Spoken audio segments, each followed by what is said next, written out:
Hello दोस्तों, welcome back my YouTube channel great education point. दोस्तों, आज हम आधुनिक इतिहास के सबसे इम्पोर्टेंट पॉइंट, जिसमें से ही जहाँ से महासंग्राम लगभग शुरू होता है, क्योंकि यहीं से भारत में विदेशी शक्तियाँ का आगमन होता है। और हम यही टॉपिक पढ़ेंगे जो कि लिखा है भारत में विदेशी शक्तियों का आगमन। ठीक है, तो सबसे पहले भारत में विदेशी शक्ति कौन सी आई थी? पुर्तगाली। तो सबसे पहले कौन आते हैं? पुर्तगाली। सबसे पहले पुर्तगाली आते हैं, जो कि सबसे पहले पुर्तगाल का एक यात्री था वास्को डी गामा, वो यहाँ पर भारत में आता है। तो पुर्तगाली जो कि पुर्तगाल से आते हैं। इनका पुर्तगाली यात्री कौन था? Vasco da gamma. और फिर बाद में आते हैं डच आते हैं नीदरलैंड से।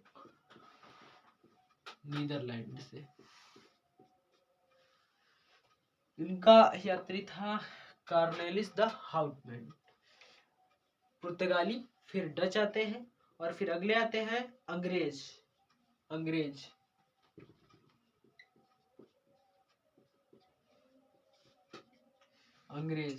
अंग्रेज कहाँ से आते हैं? ब्रिटेन से। अंग्रेज आते हैं ब्रिटेन से।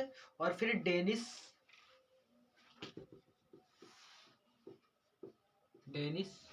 जो कि डेनमार्क से आते हैं। और फिर है हमारे फ्रांसीसी। डेनिस, फिर फ्रांसीसी। ये नाम, इसके नाम से ही पता चल रहा है कि ये फ्रांस से आए थे। पुर्तगाली पुर्तगाल से आए थे, डच नीदरलैंड से आए थे, अंग्रेज ब्रिटेन से आए थे, और डेनिस डेनमार्क से, और फ्रांसीसी फ्रांस से। और एक और हमारे बचे हैं स्वीडिश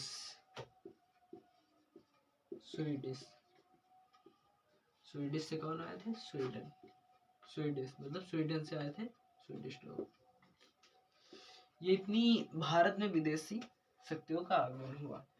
और प्राचीन काल में तो होता ही रहा है विदेशी शक्तियों, बाहर के लोग, अरब आक्रमणकारी तुर्की लोग। तो अब आधुनिक भारत में सबसे पहले पुर्तगाली लोग आए थे, जो पुर्तगाल से आए थे, और फिर डच नीदरलैंड से आए थे, अंग्रेज जो ब्रिटेन से आए थे। इन्हीं का तो पूरा खेल है, इन्हीं के बारे में सबसे ज़्यादा पढ़ना है, जो कि 1947 में इनसे आज़ादी मिली थी।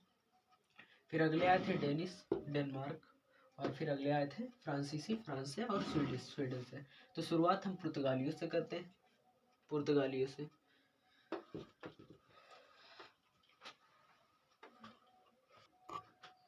तो पुर्तगालियों का आवागमन सबसे पहले कहाँ? सबसे पहले भारत में आने के लिए सबसे पहले 1492 ईस्वी में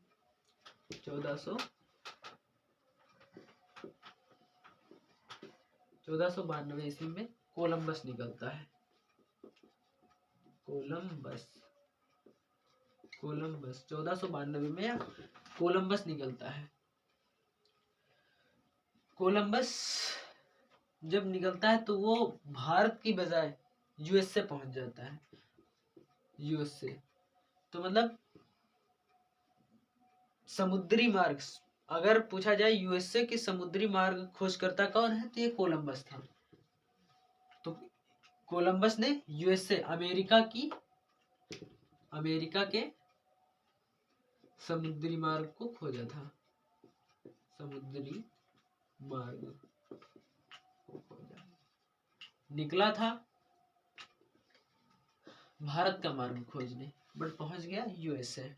ठीक है, फिर एक फ्रांस के राजकुमार हेनरी ने जो अपना पूरा जीवन, राजकुमार हेनरी एक पुर्तगाल के थे, राजकुमार हेनरी, जिन्होंने अपना पूरा जीवन भारत का रास्ता खोजने में ही बिता दिया, बट कुछ कर नहीं पाए, बस सोचते ही रहे। जैसे हम लोग क्या सोचते कभी कि अरे छोड़ो, अब कल पढ़ लेंगे ये, फिर अगले दिन होता है फिर अगले दिन सोचते हैं अरे बाद में अब कल पढ़ लेंगे, तो वो कल कल कल ये सोचते ही रहे बट रास्ता नहीं पाए। ठीक है, फिर 1498 ईस्वी में 1498 ईस्वी में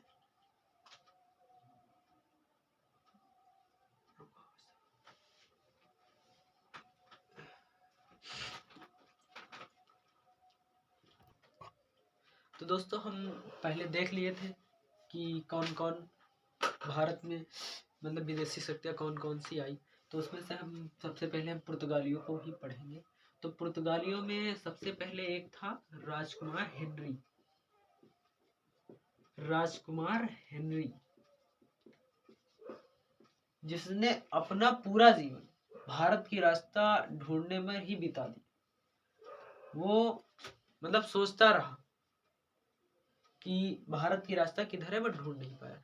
जैसे हम लोग बहुत मतलब अभी को मान लो कि आज कहते हैं कि ये टॉपिक पढ़ लेंगे, फिर सोचते हैं अब कल पढ़ेंगे, फिर जब कल होता है फिर सोचते हैं परसों पढ़ेंगे। तो ये उसमें का ही होगा, सोचता रहा बट ढूंढ नहीं पाया, बस सोचता ही रहा। राजकुमार हेनरी ये भारत का रास्ता ढूंढने के लिए सोचता रहा।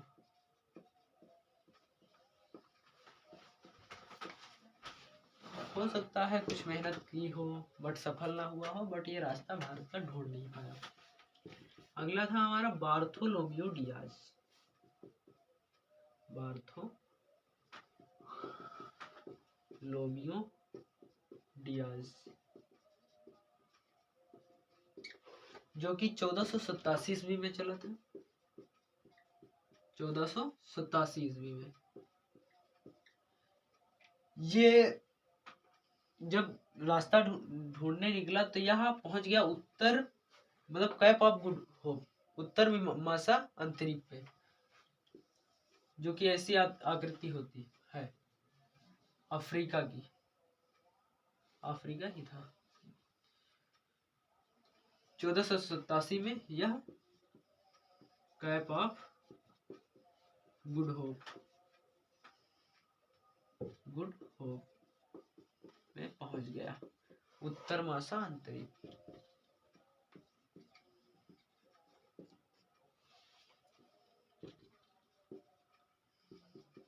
उत्तर मासा अंतरिक्ष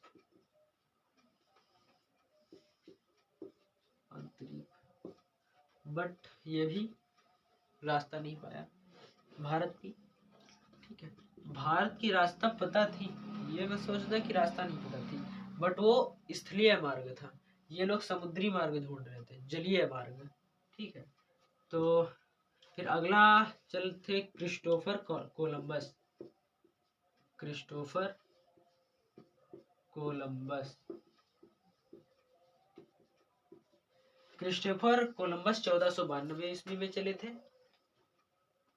1492 ईस्वी में जब चले तो ये यूएसए पहुंच गए। क्रिस्टोफर कोलंबस 1492 ईस्वी में ये यूएसए पहुंच गए। यूएसए यानी कि अमेरिका। तो इन्हें अमेरिका की रास्ता का खोजकर्ता कहा जाता है। अमेरिका की रास्ता, अमेरिका की समुद्री रास्ता का खोजकर्ता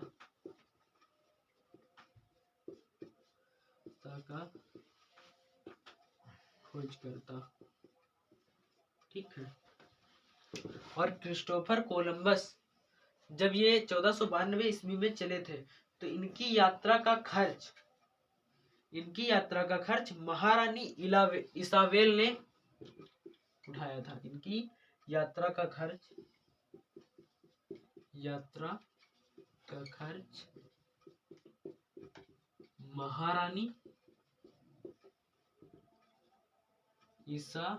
महारानी इलाबेल इसाबेल ने उठाया था। ठीक है, क्रिस्टोफर कोलंबस 1492 में ईस्वी में चला, सॉरी ये इसाबेल है। ठीक है, इसाबेल। क्रिस्टोफर कोलंबस 1492 ईस्वी में चला। यह यूएसए की रास्ता को खोजा, इसलिए इसे अमेरिका की रास्ता का खोजकर्ता कहा जाता है, समुद्री रास्ता का। इनकी यात्रा का खर्च महारानी इसाबेल उठाई। तो पुर्तगालियों में एक राजकुमार हेनरी थे, जिन्होंने सोचते सोचते ही बिता दिए कि भारत का रास्ता ढूंढेंगे। और फिर अगले थे बार्थोलोम्यू डियाज, जो 1487 ईस्वी में निकले और ये उत्तर मासा अंतरिक्ष पर पहुंच गए, कैप ऑफ गुड होप पे पहुंचे। और फिर निकले क्रिस्टोफर कोलंबस, जो कि 1492 ईस्वी में चले थे। ये यूएसए की रास्ता को खोजा, समुद्री रास्ता को खोजा। इनकी यात्रा का खर्च महारानी इसाबेल ने उठाया था। और अगले यात्री थे जो 17 मई 1498 को निकले। 17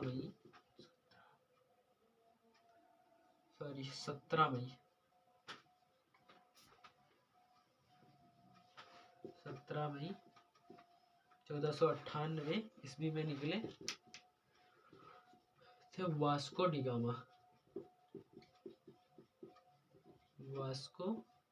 डिगामा, जिन्होंने भारत की रास्ता को खोज लिया। भारत की रास्ता, समुद्री रास्ता को खोजा, समुद्री रास्ता को खोजा। ठीक है, अब इनके 3 पॉइंट हैं, यहीं पर लिख लेते हैं। ठीक है, तो ये 17 मई 1498 को वास्को डी गामा भारत की समुद्री रास्ता को खोजा। और 1502 ईस्वी में ये सेकंड टाइम, मतलब फर्स्ट टाइम ये 1498 में आए, और फिर 1502 ईस्वी में सेकंड टाइम आए, दूसरी बार दोबारा। और थर्ड टाइम 1524 ईस्वी में आए, चौथी बार 1524 ईस्वी में आए, 1524 ईस्वी में। तो इनकी यहीं पर मृत्यु हो गई। ठीक है, वास्को डी गामा की यहीं पर मृत्यु हो गई। 17 मई 1498 को वास्को डी गामा भारत की समुद्री रास्ता को खोजा, मतलब यहाँ पर आए भारत को। और इनका स्वागत, जो कि अभी आगे लिखवाएंगे, इनका स्वागत केरल के हिंदू शासक जमोरिन ने इनका स्वागत किया। ये 1502 में सेकंड टाइम आए, और 1524 में तिबारा आए थर्ड टाइम, और यहीं पर इनकी मृत्यु हो गई थी। तो क्वेश्चन बनता था, कौन से पुर्तगाली यात्री था जिसकी मृत्यु यहीं पर हुई थी, मतलब भारत में ही हुई है? तो वो कौन थे? Vasco da gamma. ठीक है, अब इसे मिटाकर हम आगे चलते हैं। तो हम किसके बारे में? वास्को डी गामा के बारे में पढ़ रहे थे। ऊपर लिखे नहीं, अब फिर एयर से रास्ता वो भर जाएगी। वास्को डी गामा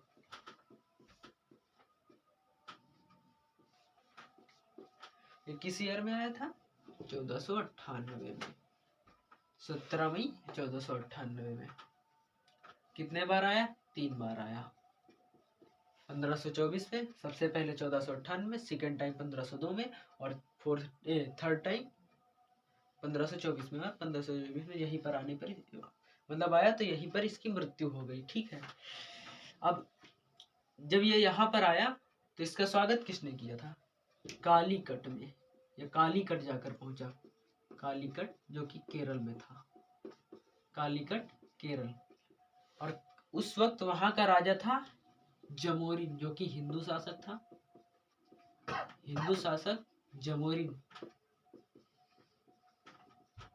हिंदू शासक जमोरिन ने इसका स्वागत किया। कालीकट में वास्को डी गामा का स्वागत किया। और इसका उद्देश्य क्या था? वास्को डी गामा का उद्देश्य, ऐसे तो आएगा नहीं। हम कहीं पर जा रहे हैं तो हमारा कुछ ना कुछ उद्देश्य होगा। अब यहीं पर नहर पर टहलने जाएंगे तब भी एक उद्देश्य रहता है। बट कहीं पर भी जाएंगे तो हमारा कोई ना कोई लक्ष्य या उद्देश्य रहता है। तो इसका उद्देश्य क्या था? व्यापार और ईसाइयत को फैलाना। व्यापार और ईसाइयत को फैलाना। ईसाइयत को फैलाना। व्यापार करना चाहता था और अपने धर्म को फैलाना चाह रहा था। ये इसका उद्देश्य था। ठीक है। और इसके बाद जब ये यहाँ से गया तो ये मसाला वसाला लेकर गया, क्योंकि भारत में मसाला बहुत अधिक उगते ही थे। तो जब ये मसाला लेकर गया तो वहाँ पुर्तगाल जब लेकर गया तो खूब अच्छे दामों में बिके। तो इसके बाद वहाँ के राजा ने या फिर जो भी होंगे रानी, तो वहाँ से इसको पेड्रो अल्वारेस केवरेल को और बार्थोलोम्यू डियाज को भेजा भारत में व्यापार करने के लिए। पेड्रो अल्वारेस और बार्थोलोम्यू डियाज तो कौन से थे?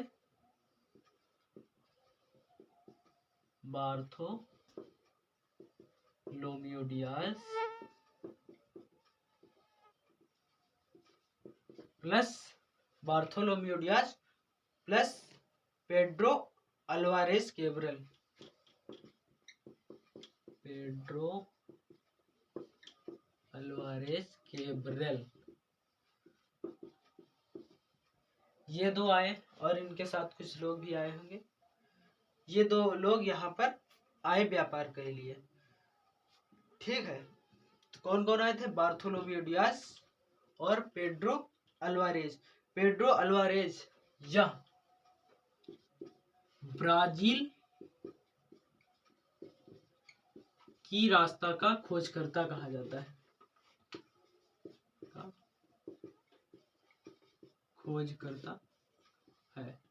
खोजकर्ता है या कहा जाता है। ब्राजील की समुद्री रास्ता का खोजकर्ता कहा जाता है Pedro Alvares Cabral. Vasco da Gama 1498 में आया यहाँ पर भारत में, और यह 3 बार आया था। ठीक है। इसका उद्देश्य था व्यापार और ईसाइयत को फैलाना। इसके बाद जब ये वापस गया तो इसके बाद बार्थोलोम्यू डियाज और पेड्रो अल्वारेस केवरेल को यहाँ पर भारत में भेजा गया व्यापार करने के लिए, और इनके साथ कुछ लोग थे। और यह ब्राजील की रास्ता का खोज करता है। पेड्रो अल्वारेस ब्राजील की रास्ता का खोज करता है। फिर 1503 में जब ये लोग यहाँ पर आए तो 1503 में पुर्तगालियों ने पहली व्यापारिक कोठी खोली। 1503 में पुर्तगालियों ने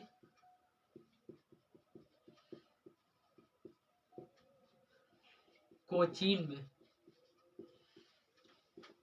पहली व्यापारिक कोठी खोली। पहली व्यापारिक कोठी खोली। किस ईयर में खोली? 1503 में कोचीन में पहली व्यापारिक कोठी खोली। ठीक है। और फिर 1505 में फ्रांसिस द अल्मेडा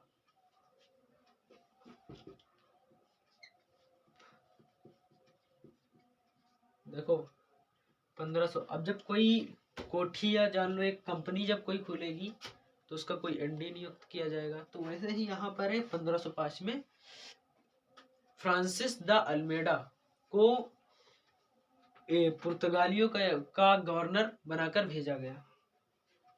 पुर्तगाली गवर्नर 1505 में फ्रांसिस द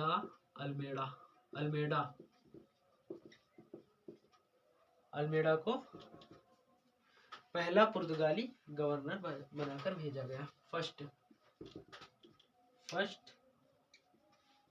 पुर्तगाली गवर्नर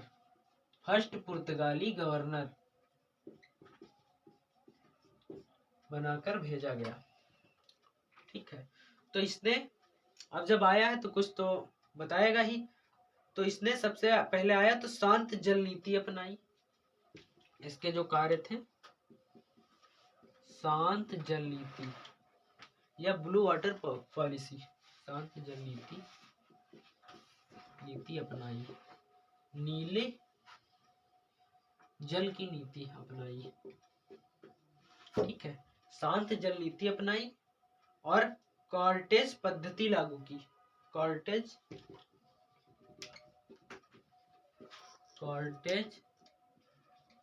पद्धति लागू किया। इसे नीले पानी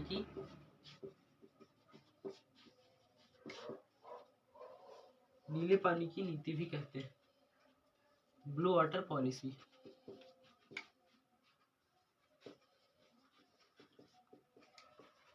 तो यहाँ वास्को डी गामा 1498 में आया, यह पुर्तगाली यात्री था। इसका उद्देश्य था व्यापार और ईसाइयत को फैलाना। इसके बाद बार्थोलोमियो डियाज और पेड्रो अल्वारेज कैब्रेल, ये दो लोग और इनके साथ कुछ लोग भी आए थे। पेड्रो अल्वारेज कैब्रेल ब्राजील की समुद्री रास्ता का खोज करता है या खोजा था। ठीक है, फिर 1503 में पुर्तगालियों ने कोचीन में पहली व्यापारिक कोठी खोली 1503 ईस्वी में।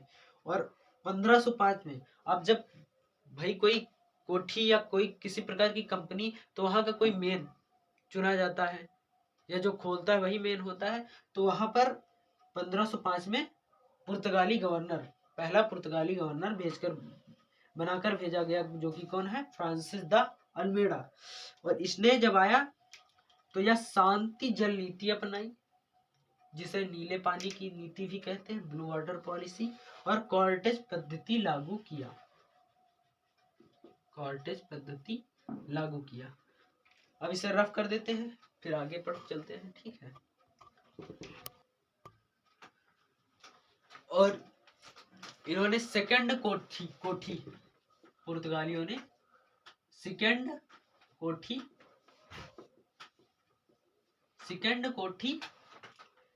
1505 में खोली। सेकंड कोठी 1505 में खोली। सेकंड कोठी 1505 में कंतूर, सेकंड कोठी 1505 में कंतूर में खोली, जो कि भी केरल में ही है। कहाँ है, केरल में। सेकंड कोठी 1505 में कंतूर, केरल। ठीक है, अब 1500 जो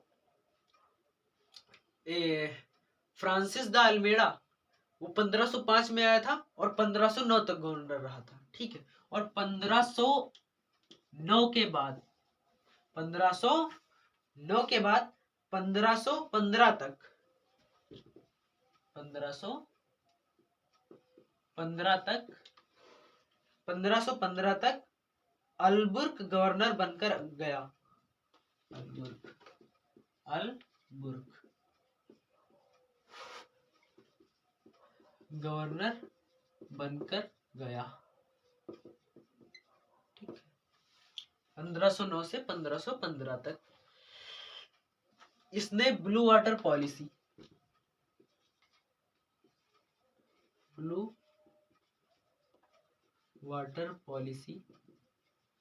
को समाप्त कर दिया।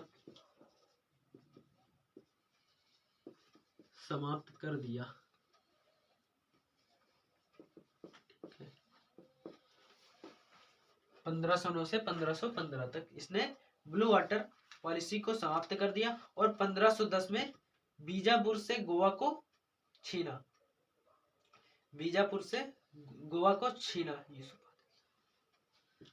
1510 में बीजापुर से गोवा को छीना। यहाँ का जो नवाब था वो यूसुफ आदिल शाह था। यूसुफ आदिल शाह या नवाब या राजा, बीजापुर का नवाब या राजा आदिल शाह, यूसुफ आदिल शाह था। मतलब गोवा इसके कंट्रोल में था, मतलब बीजापुर में था, और उसको गोवा को ये पुर्तगालियों ने छीन लिया। और 1529 में नीनो द कुनहा, 1529 में नीनो द कुनहा गवर्नर बनकर आया।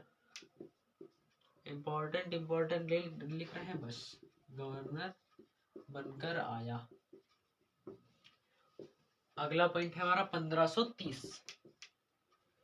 1530 ईस्वी में इन्होंने गोवा को अपनी राजधानी बनाई। 1530 में गोवा को अपनी राजधानी बनाई। 1530 ईस्वी में गोवा को राजधानी बनाई और 1535 में द्वीप पर अधिकार किया। 1535 में द्वीप पर अधिकार किया। 1535 में द्वीप पर अधिकार किया। अगला पॉइंट हमारा है 1539। 1539 में इन्होंने दमन क्षेत्र पर अधिकार किया। दमन क्षेत्र पर अधिकार किया। दमन और द्वीप जो होता है, दमन और द्वीप पर दोनों पर इनका अधिकार हो गया। 1539 में दमन क्षेत्र पर अधिकार किया। ठीक है, तो सेकंड कोठी 1505 में कंतूर में खोली, केरल में। और सबसे पहला गवर्नर था फ्रांसिस द अल्मेडा। पहला गवर्नर था फ्रांसिस द अल्मेडा और 1509 से 1515 तक रहा। अल्बर्क गवर्नर जो बनकर आया था, इसने ब्लू वाटर पॉलिसी को समाप्त कर दिया। फिर 1510 में बीजापुर से गोवा को छीन लिया। बीजापुर का नवाब या राजा आदिल शाह था, यूसुफ आदिल शाह। 1529 में नीनो द कुनहा गवर्नर बनकर आया और 1530 में गोवा को अपनी राजधानी बनाई। 1530 ईस्वी में गोवा को अपनी राजधानी बनाई। 1535 में द्वीप पर अधिकार किया और 1539 में दमन क्षेत्र पर अधिकार किया। ठीक है, फिर इसको रफ किए दे रहे हैं, आगे चलते हैं। अब देखते हैं हम पुर्तगालियों की देन क्या है। पुर्तगालियों की उधर के हमारे सारे इंपॉर्टेंट पॉइंट हो चुके हैं। पुर्तगालियों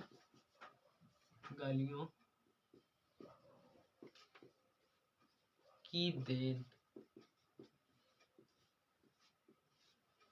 पुर्तगालियों की देन। तो सबसे पहले घातक चीज को लिखवाते हैं, तंबाकू। तंबाकू जो कि पुर्तगालियों की देन है। ठीक है, तंबाकू पुर्तगालियों की देन है, जिसमें बर्नेल ने लाया था। बर्नेल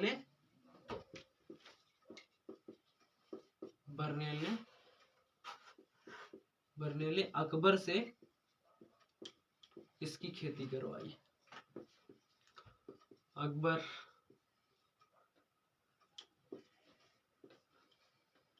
जो कि उस वक्त दिल्ली का शासक था, मुगल सम्राट, खेती करवाई। और इसका बेटा शाहजहां, बर्नेल ने अकबर से इसकी खेती करवाई। और इसका बेटा जहांगीर ने तंबाकू पर रोक लगा दी, क्योंकि ये नशे की चीज थी, इसलिए इस पर रोक लगा दी। और इसकी देन थी पपीता,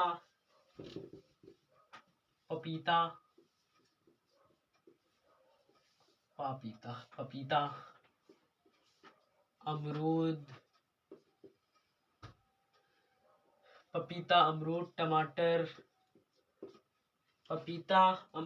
टमाटर, और है अलकासी आम, अनानास,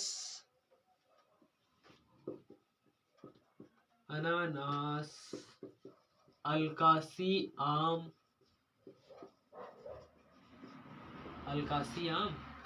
पपीता, अमरूद, टमाटर, अनानास, अलकासी आम और आलू। आदि पुर्तगालियों की देन है। और प्रिंटिंग प्रेस, प्रिंटिंग प्रेस और क्या है, प्रिंटिंग प्रेस और ये जो नाव है,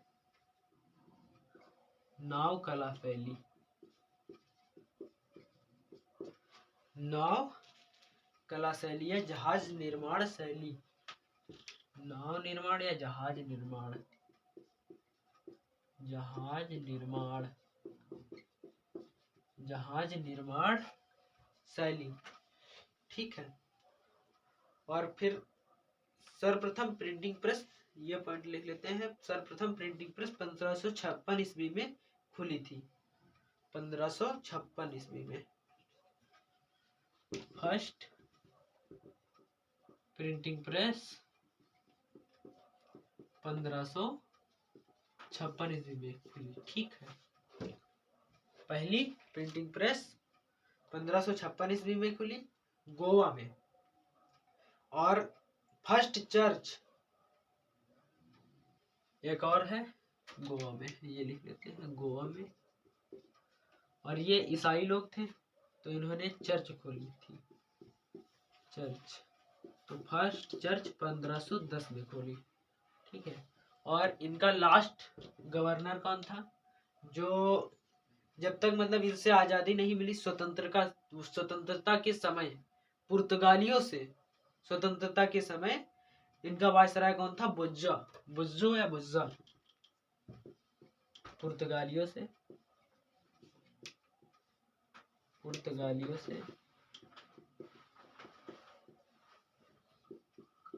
स्वतंत्रता के समय इनका गवर्नर कौन था, गवर्नर बुज्जो या बुज्जा, ऐसा ही नाम है, बुज्जा। इन्होंने फर्स्ट चर्च 1510 में खोली, जहाज निर्माण शैली दी, जहाज निर्माण शैली, printing press, first printing press 1556 ईस्वी में गोवा में खोली, ठीक है। और तंबाकू, जिसको बर्नेल ने अकबर को इसकी खेती करवाई, लेकिन इनका बेटा जहांगीर इसे बंद करवा दिया, ठीक है, क्योंकि ये नशे की चीज थी। और पपीता, अमरूद, टमाटर, अनानास, अलकासी, आम, आलू आदि किसकी देन है, पुर्तगालियों की। लेकिन तंबाकू अब नहीं बंद है, प्रेजेंट टाइम तो खुद चल रही है, मतलब ये अपने समय में जहांगीर ने बंद करवा दी थी, अब फिर अब चल रही है बहुत तगड़े से, ठीक है। प्रिंटिंग प्रेस 1556 ईस्वी में गोवा में, जहाज निर्माण शैली दी, पहली चर्च खोली 1510 ईस्वी में। और पुर्तगालियों से जब स्वतंत्रता मिली उस वक्त गवर्नर था बुज्जा, ठीक है। तो आज क्लास हम यहीं पर रखते हैं, अगला मतलब इसी का अगला पार्ट हम अगले दिन लेकर आएंगे। तो धन्यवाद। अगर क्लास अच्छी लगी हो तो लाइक करें और शेयर करें। Thank you.